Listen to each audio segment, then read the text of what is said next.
Listening Library presents The Odd Sisters, A Tale of the Three Witches by Serena Valentino. Read for you by Lucy Rayner.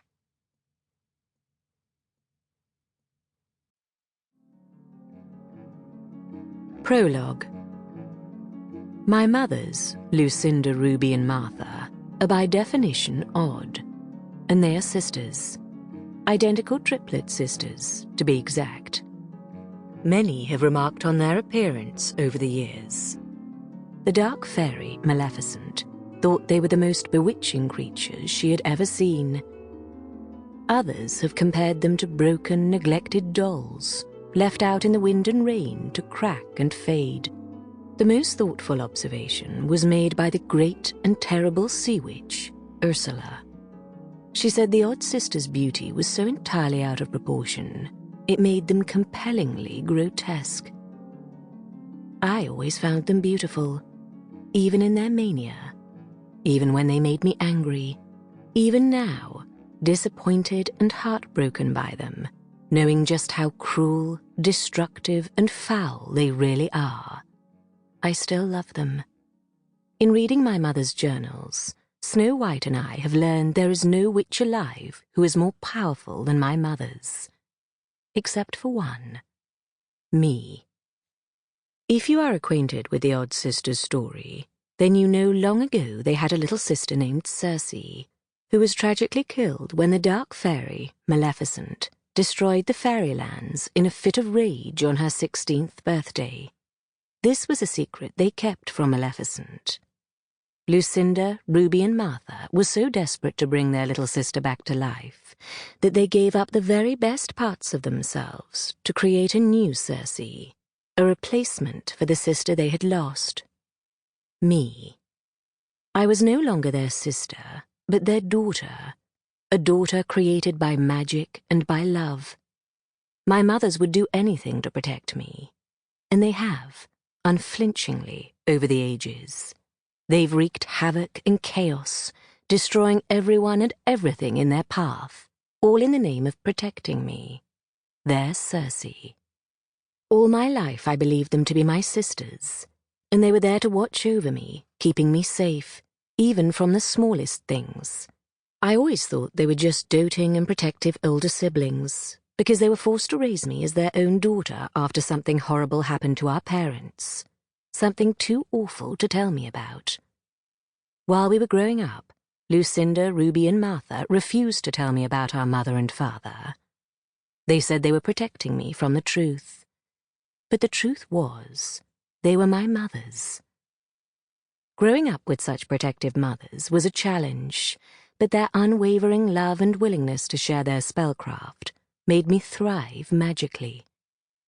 From a young age I could do magic that older witches could not, and my mothers always remarked that they thought my gifts were stronger than even their own. As I got older, I realized they might be right, because I was constantly surprised by my ability to do spells and cast magic so effortlessly. The problem is that it never occurs to me. More times than not, someone will have to bring it to my attention, the idea of using magic, or the fact that I've just performed a spell or magical feat without even knowing it. My mothers were always there to remind me and to protect me from any harm that might come to me. It wasn't until I was a bit older and found myself in love with the Beast Prince that my mother's overprotectiveness became brutal and vindictive. The prince broke my heart, and my mothers, well, they wanted to destroy him in return. I remember the day I told them I had fallen in love, and how they flew into a panic. They convinced me to partake in a ruse that would prove to me this man wasn't worthy of me. I went along because I trusted his devotion to me, and I would do anything to convince them of his honest intentions. So I dressed like a pig farmer's daughter, and I mucked around with the beasts and waited for my prince to find me. It was he who ended up being a beast. He reacted exactly as the Odd Sisters had expected. He was disgusted by me, and withdrew his love. He was so vile and so cruel to me, I cursed him. With every foul deed he committed, It would be written on his face. If he changed his ways, then the curse would not mar his appearance. I gave him an enchanted rose from his garden to remind him of the love we once had together. When the last petal dropped, he would remain in the form of his own design forever. Like many witches and fairies before me, I gave him a chance to break the curse by finding and receiving true love. I thought it was fair. I thought I was giving him the opportunity to redeem himself. But the odd sisters had other designs. They drove him mad and lured him to the path of destruction at every turn, making sure he would turn into the horrible beast they saw residing within him. All this I could have forgiven if they hadn't involved Princess Tulip Morningstar and Belle.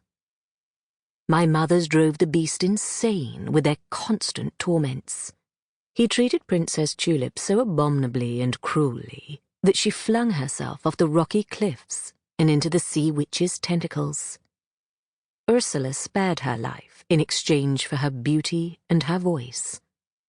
Well, I retrieved both for the poor princess by trading them for Ursula's seashell necklace my mothers had magicked away from King Triton. I couldn't forgive them for putting Tulip's life in danger, and I couldn't forgive the horrors they put poor Belle through, all in the name of destroying the beast for his mistreatment of me.